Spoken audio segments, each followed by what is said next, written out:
إن الحمد لله نحمده ونستعينه ونستغفره ونعوذ بالله من شرور أنفسنا ومن سيئات أعمالنا من يهده الله فلا مضل له ومن يضلل فلا هادي له وأشهد أن لا إله إلا الله وأشهد أن محمدًا عبده ورسوله أما بعد فأعوذ بالله من الشيطان الرجيم يا أيها الذين آمنوا اتقوا الله حق تقاته ولا تموتن إلا وأنتم مسلمون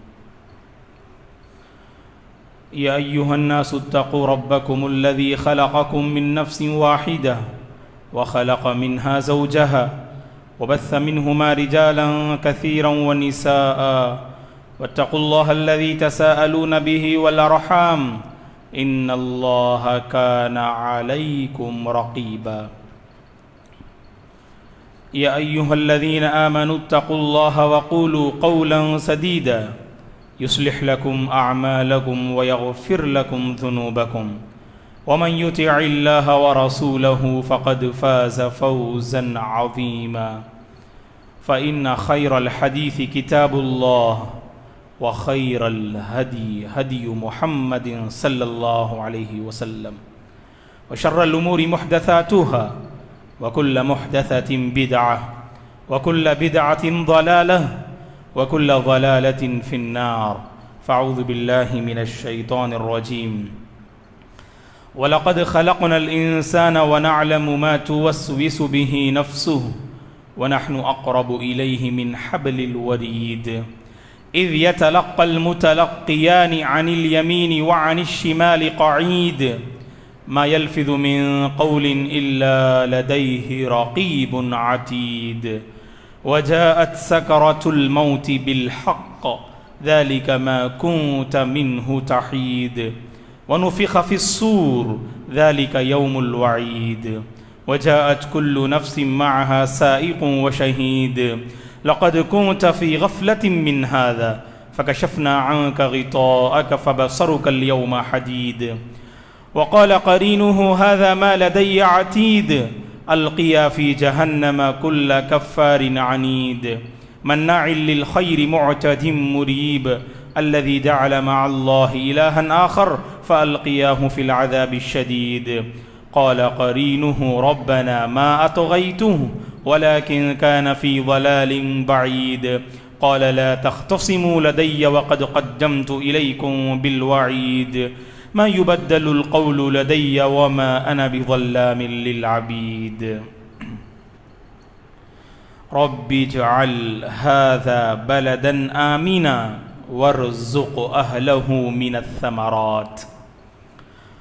ہر قسم کی تعریف، بزرگی اور بڑائی اس اللہ وحدہ لا شریک کے لیے ہے جس نے اس ساری کائنات کو پیدا کیا۔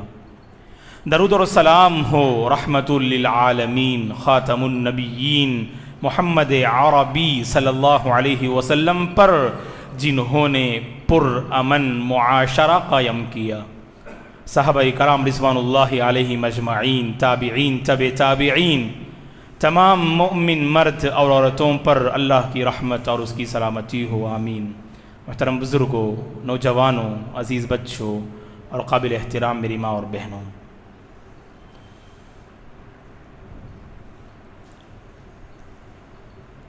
سوسائٹی میں بسنے والا ہر شخص امن کی زندگی چاہتا ہے۔ انسان کے پاس دولت کا انبار، دنیا کے خزانے، دنیا کی نعمتیں جمع ہو جائیں، لیکن دل اگر چین و سکون سے معمور نہ ہو، زندگی اگر پریشانیوں اور الجھنوں کا گہوارہ بن جائے تو ساری نعمتیں اس انسان کے حق میں کسی کام کی نہیں۔ انسان کے پاس دنیا کی دولت، دنیا کے خزانے جمع ہوں یا نہ ہوں، ہر انسان چاہتا ہے کہ بس اسے امن مل جائے، چین مل جائے، سکون مل جائے، بلا کسی تفریق مذہب و ملت۔ ہر انسان کی یہی تمنا ہے دوستو۔ انسان صرف روپیے پیسے چاہتا نہیں، انسان صرف خزانے چاہتا نہیں، انسان سب سے بڑھ کر امن چاہتا ہے۔ اگر زندگی میں امن نہ ہو تو ان خزانوں کی کیا قدر و منزلت جو خزانے صرف خزانے رہ جائیں لیکن زندگی میں مختلف قسم کی الجھنیں ہوں۔ اسی وجہ سے ابراہیم علیہ السلام جب مکہ کی سرزمین پہنچتے ہیں تو آپ نے دیکھا کہ مکہ کی زمین جہاں کوئی آبادی نہیں، جہاں کسی قسم کی کوئی ہریالی نہیں، سرسبز و شادابی نہیں، مکے کی اس بے آب و گیاہ سرزمین میں ابراہیم علیہ السلام نے اپنی بیوی ہاجر اور بیٹے اسماعیل علیہ السلام کو چھوڑا، اور مختلف دعائیں آپ نے کی اس موقع پر۔ ان میں سے ایک اہم دعا جسے اللہ نے سورہ بقرہ اور سورہ ابراہیم میں اللہ نے نقل کیا، بڑی عظیم دعا ہے یہ۔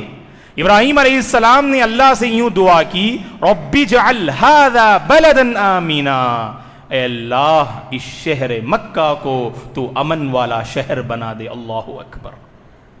بستی کی سب سے بڑی نعمت امن ہے دوستو۔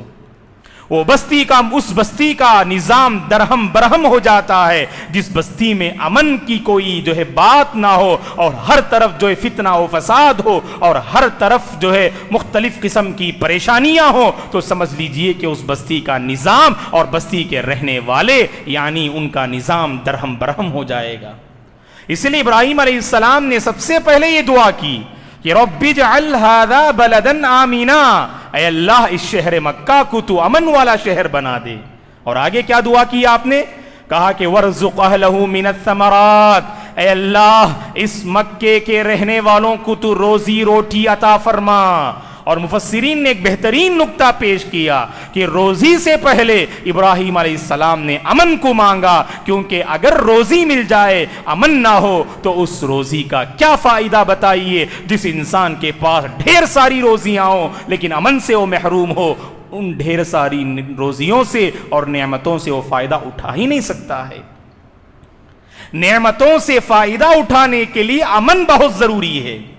امن کے بغیر نعمتوں سے فائدہ اٹھانا ناممکن ہے، یہ بات ہم عملی زندگی میں جانتے ہیں۔ اس لیے ابراہیم علیہ السلام نے دعا کی، اے اللہ اس شہر مکہ کو تو امن والا شہر بنا دے اور اس کے باشندوں کو تو روزی روٹی عطا فرما۔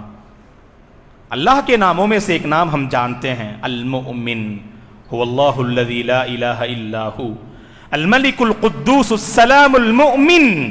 اللہ کے ناموں میں سے ایک نام المؤمن ہے، اور المؤمن کے بہت سارے معنی اور اس کے میننگ اہل علم نے بتائے ہیں۔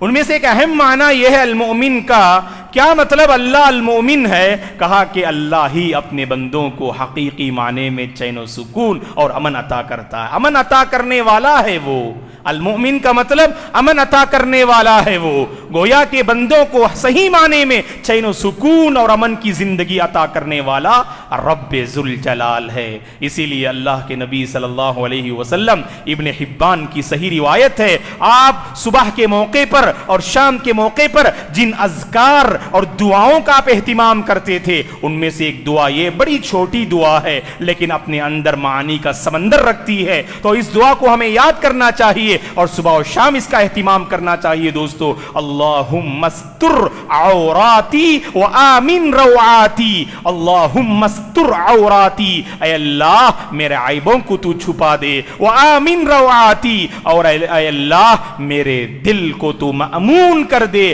میرے دل میں تو امن عطا فرما۔ اللہ اکبر۔ صبح و شام اللہ کے نبی اللہ تعالیٰ سے امن کی دعا کرتے تھے۔ اللہم استر عوراتی و آمن روعاتی، اے اللہ تو میرے عیبوں کو چھپا دے اور میرے دل کو مأمون کر دے، اور میرے دل میں تو امن و سکون اور چین و سکون تو عطا فرما۔ امن بہت بڑی نعمت ہے دوستو۔ وہی سوسائٹی صحیح معنی میں کامیاب ہے جس سوسائٹی کے افراد پر امن زندگی بسر کرتے ہوں، پر امن زندگی بسر کرتے ہوں۔ اور اسی لیے اللہ تعالیٰ نے اس کو ایک نعمت کے طور پر پیش کیا قرآن مجید میں۔ سورہ قریش ہم میں سے کس کو یاد نہیں؟ ہر ایک کو سورہ قریش یاد ہے۔ لِإِيلَافِ قُرَيْشٍ إِيلَافِهِمْ رِحْلَةَ الشِّتَاءِ وَالصَّيْفِ فَلْيَعْبُدُوا رَبَّ هَذَا الْبَيْتِ الَّذِي أَطْعَمَهُم مِّن جُوعٍ وَآمَنَهُم مِّن خَوْفٍ۔ سورت کا اختتام اللہ کی ایک بہت بڑی نعمت پہ ہو رہا ہے۔ کیا نعمت تھی اللہ نے جو قریش والوں کو عطا کی؟ اہل قریش کو اللہ کی بہت بڑی نعمت یہ ملی۔ آپ جانتے ہیں اللہ کے نبی صلی اللہ علیہ وسلم پیدا ہونے سے پہلے ابرہہ نے اپنا ایک بھاری بھرکم لشکر مکے پر حملہ کرنے کے لیے، کعبۃ اللہ کو گرانے کے لیے ہاتھیوں پر مشتمل ایک بڑا لشکر تیار کر کے وہ روانہ ہوا، اور جب مکے کے قریب پہنچا منا اور مزدلفہ کے درمیان اللہ تبارک و تعالیٰ نے اس پر ابابیل نامی پرندوں کو بھیجا، جس کے ذریعے سے اس کے پورے لشکر کو تباہ و برباد کر دیا۔ اور اللہ نے اسی نعمت کا وہاں پر جو ہے تذکرہ کیا سورہ قریش میں، الذی اطعمہم من جوع، اللہ وہ ہے جس نے قریش کو بھوک کی حالت میں کھانا کھلایا، بھوکے تھے پیاسے تھے اللہ نے انہیں کھلایا اور پلایا، وآمنہم من خوف، ڈرے ہوئے تھے کیونکہ جانتے ہیں کعبۃ اللہ کے متولی یہ قریش کے افراد تھے، کعبۃ اللہ کے سنبھالنے والے یہ اہل قریش تھے، ڈر رہے تھے کہیں اللہ کا گھر منہدم نہ ہو جائے۔ کعبۃ اللہ کی عظمت تھی لہٰذا ان کے دلوں میں ڈر تھا، ایک عجیب قسم کی خلش تھی کہ کہیں جو ہے یہ ماحول جو ہے یعنی پر امن ماحول بد امن ماحول میں نہ بدل جائے۔ اللہ تبارک و تعالیٰ نے ایک خون کا قطرہ بہائے بغیر قریش کو کامیابی عطا فرمائی، مکے میں داخل ہوئے بغیر ابرہہ کے لشکر کو اللہ نے تباہ و برباد کر دیا۔ اور یہ اللہ کی بہت بڑی نعمت، اسی کا اللہ نے یہاں ذکر کیا، وآمنہم من خوف۔ اگر ہماری زندگی میں ڈر والی بات آ جائے، اگر ڈر کی کیفیت ہم محسوس کریں، اس کے بعد اگر سکون اور چین اگر والی کیفیت دل میں پیدا ہو، یہ چین کا عطا کرنے والا، سکون کا عطا کرنے والا، امن کا عطا کرنے والا صرف اللہ تبارک و تعالیٰ ہے دوستو۔ وآمنہم من خوف، یہ اللہ کی بہت بڑی نعمت ہے۔ اور امن قائم کرنے کے لیے اللہ تبارک و تعالیٰ نے قرآن مجید میں کہا کہ ایمان اور عمل صالح کے بغیر کوئی معاشرہ پر امن زندگی بسر کر سکتا ہی نہیں۔ اگر کوئی معاشرہ چاہتا ہے کہ پر امن زندگی بسر کرے تو ایمان اور عمل صالح ضروری ہے، تبھی چل کر اللہ تعالیٰ اقتدار عطا فرمائیں گے، حکومت عطا فرمائیں گے، سربلندی عطا فرمائیں گے، تاج اور عزت و سربلندی اللہ نصیب فرمائیں گے۔ آج امت مسلمہ کی کیا حالت ہے دوستو، ہم جانتے ہیں کہ یہ وہ قوم ہے جو دوسروں پر اقتدار کرنے والی، دوسروں پر اپنی چھاپ بٹھانے والی، دوسروں پر اثر انداز ہونے والی یہ قوم، یہ امت مسلمہ آج ذلت و رسوائی اس کا مقدر بن گئی ہے۔ جانتے ہیں کیوں؟ اللہ رحم کرے ہماری حالت پر۔ امت مسلمہ کی ایک بڑی تعداد ایسی ہے جو بظاہر نام لیوا مسلمان ہے، جس کی زندگی میں خالص توحید نہیں اور خالص ایمان نہیں، عمل صالح سے اس کا رشتہ نہیں، جس کی وجہ سے آج یہ ذلت و رسوائی ہمارا مقدر بنی ہوئی ہے دوستو۔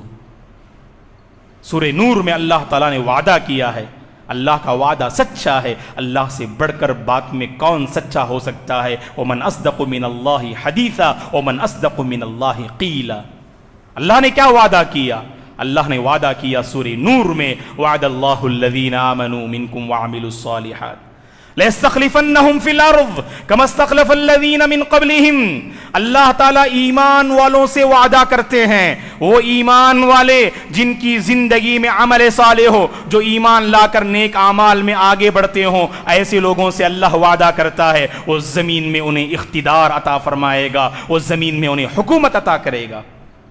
اور آگے اللہ نے کہا اسی جو آیت میں، وَلَيُبَدِّلَنَّهُم مِّن بَعْدِ خَوْفِهِمْ أَمْنًا، ان کی زندگی میں جو ڈر اور بے چینی ہے اللہ اس ڈر اور بے چینی کو ختم کر دیں گے اور امن والی زندگی نصیب فرمائیں گے۔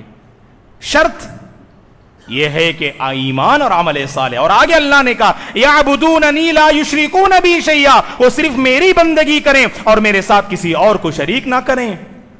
کہاں ہیں دوستو ہماری اپنی صفوں میں موحدین؟ موحدین کہاں نظر آتے ہیں؟ آپ اگر مسلمانوں کو صفوں میں کھڑا کریں، اگر ایک صف میں 2 موحد نظر آئیں، 20 آپ کو مشرکین نظر آئیں گے۔ نام لیوا مسلمان تو بہت زیادہ ہیں، وما یؤمن اکثرهم باللہ الا وهم مشرکون، اللہ نے سورہ یوسف میں کہا ایمان کا دعویٰ کرنے والے تو بہت زیادہ ہیں لیکن صحیح معنی میں اللہ پر ایمان لانے والے بہت کم ہیں، شرک کرنے والوں کی تعداد بہت زیادہ ہے۔ اب بتائیے کہ جو ہے ہماری زندگی اگر شرک کی گندگی سے اگر جو عبارت ہو تو پھر امن کی جو ہے بات ہم کیسے کر سکتے ہیں دوستو؟ امن کے لیے بنیادی شرط توحید ہے، امن کے لیے بنیادی شرط جو ہے توحید ہے، توحید کے بغیر امن قائم ہو ہی نہیں سکتا ہے۔ اسی لیے اس موقع پر 3 باتیں میں آپ حضرات کی خدمت میں رکھنا چاہتا ہوں، غور سے سنیے امن کے حوالے سے۔ یہ 3 باتیں بہت ضروری ہیں آج جو ہے امن قائم کرنے اور امن کو عام کرنے کے لیے۔ پہلی بات یہ ہے، امن کا مطلب ہم کیا سمجھتے ہیں دوستو؟ بس ہماری زندگی میں کوئی لڑائی جھگڑا نہ ہو، ہم سمجھتے ہیں کہ یہ امن ہے۔ میری زندگی میں لڑائی جھگڑا نہیں، میں سمجھتا ہوں کہ میں مطمئن ہوں، میری زندگی امن سے بسر ہو رہی ہے۔ کہا کہ غلط فہمی ہے آپ کی، یہ آپ کی غلط فہمی ہے۔ وہ زندگی پر امن ہو نہیں سکتی جو صرف لڑائی جھگڑے سے دور ہو لیکن جو ہے نیکیوں سے دور اور برائیوں سے قریب، اور خاص کر میری مراد شرک اور بدعات و خرافات سے اگر ہم قریب ہوں تو وہ زندگی پر امن کیسے ہو سکتی ہے دوستو؟ ہر انسان کو اپنی زندگی کھنگالنا چاہیے، اپنی زندگی کو ٹٹولنا چاہیے کہ دیکھیں کہ کہاں شرک کی جھلکیاں ہیں، کہاں بدعات و خرافات نظر آتے، فوراً اللہ سے توبہ کریں۔ یاد رکھیں بظاہر نعمتیں آپ کی زندگی میں ہیں، بظاہر آپ کی زندگی میں دنیا کے خزانے جو ہے لٹ رہے ہیں، لیکن اگر آپ کی زندگی توحید سے محروم ہے تو گویا کہ صحیح معنی میں آپ جو ہے امن سے محروم ہیں، نعمت امن سے آپ محروم ہیں۔ موحد بندہ پر امن زندگی بسر کرتا ہے، بظاہر آزمائشیں اس کی زندگی میں آتی ہیں، قدم قدم پر اللہ اسے آزماتے ہیں، اسے اونچا اٹھانے کے لیے، اس کے درجے کو بلند کرنے کے لیے۔ لیکن فاسق و فاجر بندہ کیا سمجھتا ہے؟ فاسق و فاجر بندہ یہ سمجھتا ہے میں تو برائی پر برائی کر رہا ہوں پھر بھی میری زندگی میں کوئی ٹینشن نہیں، بالکل سکون کی زندگی بسر ہو رہی۔ نعوذ باللہ، وہ گنہگار اپنے فسق و فجور کو لے کر، گناہ کو لے کر یہ سمجھتا ہے نعوذ باللہ گناہ سے رب ذوالجلال راضی ہے، اس لیے اس کی زندگی پر امن بسر ہو رہی ہے۔ جانتے ہیں دوستو، برائی ہے نا ایک قسم کی کھٹک ہے اور نیکی ایک قسم کا اطمینان ہے۔ نیکی اطمینان ہے اور برائی کھٹک ہے۔ اب ہمارا حال کیا ہے دوستو؟ نیکی کرتے ہیں تو بے چین ہو جاتے ہیں، برائی کرتے ہیں تو لذت محسوس کرتے ہیں۔ اللہ رحم کرے ہماری حالت پر، ہے کہ نہیں؟ اگر نیکی کریں تو کتنے اللہ کے ایسے بندے ہیں جن پر عبادتیں شاخ گزرتی ہیں، جن پر عبادتیں شاخ گزرتی ہیں، اور اگر برائی کرنا ہو تو برائی کے سارے مواقع ان کے حق میں آسان ہو جاتے ہیں، برائی کے سارے دروازے ان کے لیے کھل جاتے ہیں۔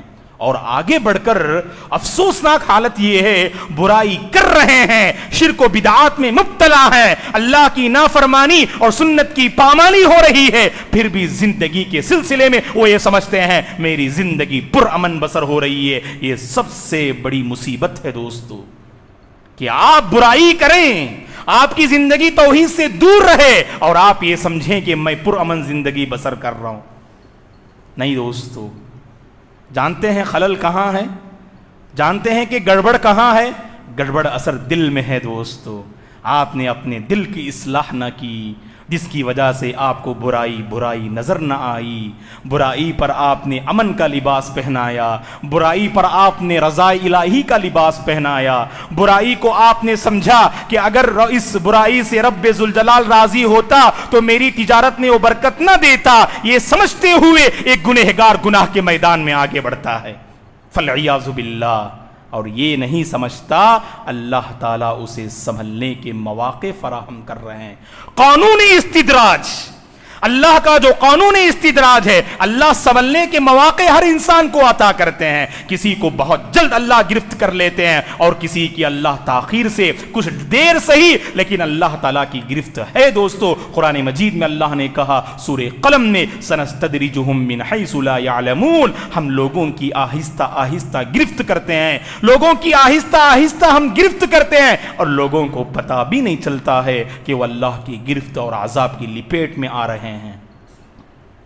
تو دوستو پہلی بات یہ ہے کہ زندگی میں توحید ہو، سمجھ لیجئے کہ ماشاءاللہ آپ کی زندگی امن کے راستے پہ چل رہی ہے. اگر شرک و بدعت آپ کی زندگی میں ہے اسے محسوس کریں آپ، اور محسوس اس لیے نہیں کر رہے ہیں کیونکہ آپ کے دل پر پردے اور تالے پڑے ہوئے ہیں. ان تالوں کو دور کیجئے، پردوں کو ہٹائیے، اپنے دل کو صاف کیجئے، تب آپ کو برائی نظر آئے گی، شرک نظر آئے گا، بدعت نظر آئے گی آپ کو. تو چین و سکون پانے کے لیے توحید بہت ضروری ہے دوستو. اور دوسری بات یہ ہے امن کے سلسلے میں جو میں آپ حضرات کی خدمت میں رکھنا چاہتا ہوں وہ یہ ہے، بعض کی زندگی میں توحید تو رہتی ہے الحمدللہ، شرک و بدعات سے بہت دور رہتے ہیں، زندگی میں شرک کی کوئی جھلکی تو نظر نہیں آتی، لیکن بعض اللہ کے بندے ایسے ہوتے ہیں جہاں بھی جاتے ہیں کچھ نہ کچھ معاملہ جو ہے بگاڑ کے آتے ہیں. بنے بنائے ماحول کو بگاڑنا ان کی طبیعت ہے، بنے بنائے ماحول میں نفرت کی آگ کو بھڑکانا ان کا مزاج ہے، اور بنے بنائے ماحول میں نفرت کی آگ کو بھڑکانا ان کی سوچ ہے. ایسے اللہ کے بعض بندے ہمارے معاشرے میں ہیں دوستو. یاد رکھیں کہ جب تک ایسے لوگوں کی اصلاح نہیں ہوگی تب تک صحیح معنی میں پورا معاشرہ پرامن نہیں ہو سکتا. ایسا آپ نے محسوس کیا ہوگا. اللہ حفاظت کرے کہ ہماری صفوں میں بعض ایسے اللہ کے بندے بھی رہتے ہیں جو صرف بگاڑ چاہتے ہیں، کہیں پر پرامن ماحول ہو اس پرامن ماحول کو بگاڑنے کی فکر کرتے ہیں. ہماری شان تو یہ ہے دوستو، بگڑے ہوئے ماحول کو بنانا ہماری پہچان ہے. یاد رکھیے آپ، بگڑے ہوئے ماحول کو بنانا ہماری پہچان ہے، اور نفرت بھرے ماحول میں محبت کی فضا قائم کرنا یہ ہماری شان ہے. لیکن ایسا کبھی نہیں ہونا چاہیے. یہاں پر اکثر جو معاملہ ہوتا ہے ہمارے پاس، خاندان کا مسئلہ لے لیجئے، دوست و احباب کی محفل لے لیجئے، حسد، ایگو پرابلم ہمارے پاس بہت زیادہ.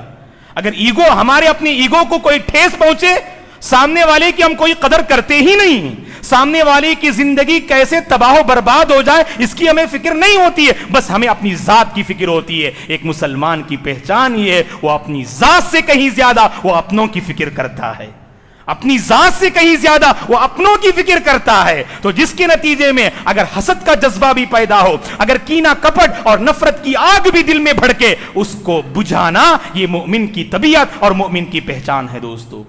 اسی لیے پیغام ہم آپ کو دینا چاہتے ہیں، امن قائم کریں دوستو، اور اس کی شروعات اپنے گھر سے کیجیے، اپنے بیوی بچوں سے کیجیے، اپنے خاندان سے کیجیے. دیکھ رہے ہیں کوئی رشتہ دار آپ کے خاندان میں درار پیدا کرنے کی کوشش کرتا ہے، اس کو اپنے سے قریب کیجیے اور اس بگڑے ہوئے ماحول کو بنانے کا ہنر اپنے اندر پیدا کریں دوستو. تبھی چل کر یاد رکھیں آپ، اللہ تبارک و تعالی نے جو کہا کہ پرسکون زندگی اللہ کی جو بہت بڑی نعمت ہے، اس پر ہم کار بند رہ سکتے ہیں اور اس ماحول کو، اور یہ ماحول بھی ہم قائم کر سکتے ہیں دوستو. اور اس کے لیے ہم ایک طرف دیکھتے ہیں کہ اتحاد و اتفاق کی بھی آج بہت کمی ہے دوستو. آج ہماری صفوں میں یونیٹی نہیں ہے، اتحاد نہیں ہے. اللہ پر ایمان لانے والے بندے ہم، اس کے جو ہے یعنی عبادت کرنے والے، بندگی کو بجا لانے والے ہم. کعبے پر ہمارا ایمان، قرآن پر ہمارا ایمان، رسولوں پر خصوصاً رسول اللہ صلی اللہ علیہ وسلم پر ہم سب کا ایمان، لیکن اس کے باوجود ہم دیکھ رہے ہیں کہ ہمارے دل منتشر ہیں اور ہمارے دلوں میں ایک دوسرے کے سلسلے میں نفرتیں ہیں، اور اسی نفرت کے ماحول کو ختم کرنے کی ضرورت ہے. یہ بات ہم اس لیے ذکر کر رہے ہیں دوستو، آپ جانتے ہیں اچھی طرح سے کہ آج فی الوقت جن حالات سے ہم گزر رہے ہیں، خاص کر ہندوستانی مسلمان، اللہ ہی ہماری حالت پر رحم و کرم کا معاملہ فرمائے. دشمنان اسلام طاق میں بیٹھے ہوئے ہیں، بالکل انتظار میں بیٹھے ہوئے ہیں. وہ چاہتے ہیں کہ ہماری صفوں میں ہم ہی کے ذریعے سے ہمیں جو ہے تباہ و برباد کر دے. اسی لیے ہماری صفوں میں انتشار پیدا کرنا یہ ان کا اولین مقصد ہے، کیونکہ جس صف میں انتشار ہو وہاں پر امن قائم ہو ہی نہیں سکتا. یاد رکھیے آپ، اور یہی کچھ وہ کر رہے ہیں کہ پھوٹ ڈالو، حکومت کرو کہ ہماری اپنی صفوں میں انتشار پیدا کر کے خود ہمارے اپنے نظام کو درہم برہم کرنا، یہ ان کا اپنا اولین مقصد ہے دوستو. اس مقصد میں انہیں کامیاب ہونے نہ دیں. ہمیں جڑنا چاہیے دوستو، کلمہ توحید کی بنیاد پہ ہمیں جڑنا چاہیے، ایک دوسرے کا ساتھ دینا چاہیے، بحیثیت مسلمان ایک دوسرے کا درد اپنے اندر پیدا کرنا چاہیے. اور جہاں کہیں بھی یعنی ماحول بگڑا ہوا ہو، اس بگڑے ہوئے ماحول کو بنانے کی فکر معاشرے کے ہر فرد کو کرنی چاہیے. یہ فلاں کی ذمہ داری نہیں ہے، یہ صرف بڑے احباب کی ذمہ داری ہے، کرسی پر بیٹھے ہوئے لوگوں کی ذمہ داری ہے، یہ علماء کی ذمہ داری کا کہ نہیں، ہر مسلمان باشعور فرد کی یہ ذمہ داری ہے دوستو. اس کو ہم محسوس کریں. اور تیسری اور آخری بات یہ ہے جو کہہ کر میں اپنی بات ختم کر دوں گا امن کے حوالے سے، وہ یہ ہے دوستو، ہم میں سے بعض امن کے حوالے سے تقریر ہو رہی ہے، آج جمعہ کا خطبہ امن کے سلسلے میں ہے. سوچیں آپ کہ خطیب صاحب امن کے سلسلے میں کیوں ایسی باتیں کہہ رہے ہیں. ہم تو ماشاءاللہ پرنمبٹ میں پر امن زندگی بسر کر رہے ہیں، یہاں کوئی ٹینشن نہیں ہے، میری زندگی پر امن بسر ہو رہی ہے، تو ہمیں دوسروں کی کیا فکر. تو یہی میں ہم آپ کو جو پیغام دینا چاہتے ہیں دوستو، بظاہر ہماری زندگی پر امن ہو، بظاہر ہمارا ماحول پر امن ہو، لیکن کہیں بھی امت مسلمہ کا کوئی فرد اگر پریشان حال ہے، اس پریشانی کو اپنے اندر محسوس کریں دوستو، اس پریشانی کو اپنے اندر محسوس کریں. کر سکتے ہیں کیا کہ کم از کم دعا تو کر سکتے ہیں ہم یہاں رہ کر ان کے حق میں. ہم جانتے ہیں کہ کرناٹک کے کیا کچھ احوال ہیں آج کل.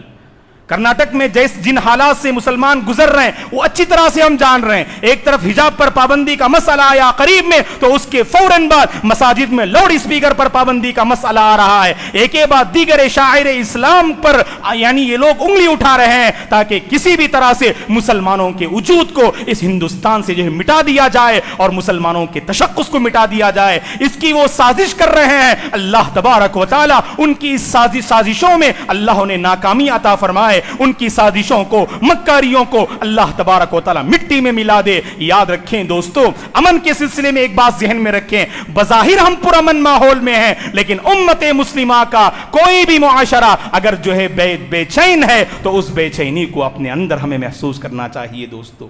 اس درد کو ہم اپنے اندر محسوس کریں اور اللہ سے دعا کریں کہ ان کا بگڑا ہوا ماحول اللہ تعالیٰ اس میں امن قائم کر دے. اب پتہ چلتا ہے دوستو کہ امن کتنی بڑی نعمت ہے. دشمنان اسلام کی جب یلغار ہو، دشمنان اسلام جب وار پر وار کریں، تب پتہ چلتا ہے کہ امن والی زندگی اللہ کی کتنی بڑی نعمت ہے. اور یہ آج ہماری بدعمالیاں ہیں جن کی وجہ سے آج دشمنان اسلام ہم پر حکومت کر رہے ہیں اور ہمیں مٹانے کی کوشش کر رہے ہیں دوستو. بس ایک پیغام اپنے ذہن میں رکھیں اور اس پر عمل کرنے کی پوری کوشش کریں. اور ہم میں سے ہر ایک کو کوشش کرنی چاہیے کہ امن قائم کرنا چاہتے ہیں تو ہمیں لوٹ آنا ہوگا ایمان کی طرف. ایمان کے بغیر امن قائم کر ہی نہیں سکتے ہیں دوستو. نیکی کے بغیر امن قائم کر ہی نہیں سکتے ہیں.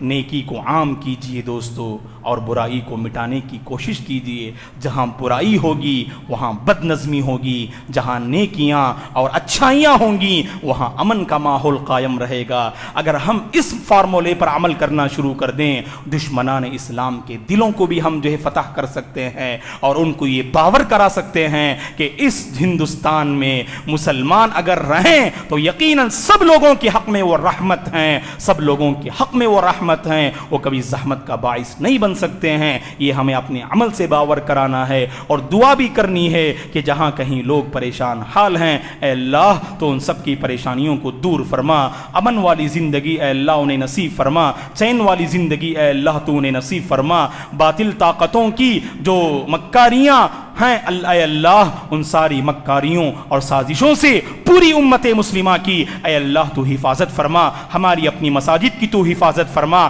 شعائر اسلام کی تو حفاظت فرما. ہماری اپنی بچیوں اور لڑکیوں کی، خواتین اسلام کی اے اللہ تو حفاظت فرما. ان کی عزت و آبرو کی اے اللہ تو حفاظت فرما. جب تک تو اس دنیا میں ہمیں باقی رکھ اے پروردگار، چین و سکون کے ساتھ باقی رکھ. چین و سکون قائم کرنے والے بندوں میں اے اللہ تو ہم سب کو شامل فرما. فرما. زندگی کے جس کسی مرحلے میں ہم میں سے جہاں کہیں جو پریشان حال ہیں اے اللہ ان سب کی پریشانیوں کو تو دور فرما. خاص کر اس وبا کے بعد, لاک ڈاؤن کے بعد سے جو مالی اعتبار سے, تجارت کے اعتبار سے, کاروبار کے اعتبار سے, گھریلو مسائل کو لے کر جو پریشان حال ہیں اے اللہ تو ان سب کا حامی اور ناصر بن جا. اے اللہ تو ان سب کا مددگار بن جا. امن والی زندگی اے اللہ تو ہم سب کو نصیب فرما. آمین. اقول قولی ھذا واستغفر اللہ لی ولکم ولسائر المسلمین من کل ذنب فاستغفروہ انہ هو الغفور الرحیم.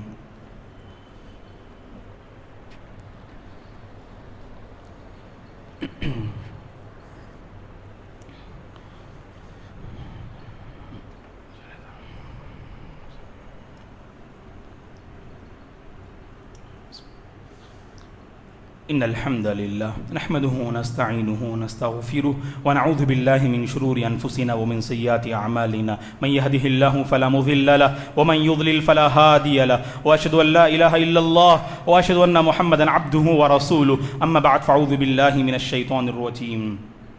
إن الله وملائكته يصلون على النبي يا أيها الذين آمنوا صلوا عليه وسلموا تسليما. اللهم صل على محمد وعلى آل محمد كما صليت على إبراهيم وعلى آل إبراهيم إنك حميد مجيد. اللهم بارك على محمد وعلى آل محمد كما باركت على إبراهيم وعلى آل إبراهيم إنك حميد مجيد. اللهم أعز الإسلام والمسلمين وأذل الشرك والمشركين. اللهم انصر الإسلام والمسلمين. اللهم احفظ الإسلام والمسلمين. اللهم إنا نسألك العفو والعافية في الدنيا والآخرة. اللهم إنا نسألك العفو والعافية في الدنيا والآخرة. اللهم استر عوراتنا وآمن روعاتنا. اللهم استر عوراتنا وآمن روعاتنا. اللهم آت نفوسنا تقواها وزكيها أنت خير من زكاها أنت وليها ومولاها. اللهم أرنا الحق حقا وارزقنا اتباعه وأرنا الباطل باطلا وارزقنا اجتنابه. اللهم إنا نسألك علما نافعا ورزقا طيبا وشفاء من كل داء وعملا متقبلا. اللهم إنا نعوذ بك من عذاب جهنم ومن عذاب القبر ومن فتنة المحيا والممات ومن فتنة المحيا والممات ومن فتنة المسيح الدجال ومن فتنة المسيح الدجال. اللهم إنا نسألك الهدى والتقى والعفاف والغنى. عباد الله رحمني ورحمكم الله فاعوذ بالله من الشيطان الرجيم. إن الله يأمر بالعدل والإحسان وإيتاء ذي القربى وينهى عن الفحشاء والمنكر والبغي يعظكم لعلكم تذكرون. اذكروا الله العظيم يذكركم ولذكر الله تعالى أكبر والله يعلم ما تصنعون.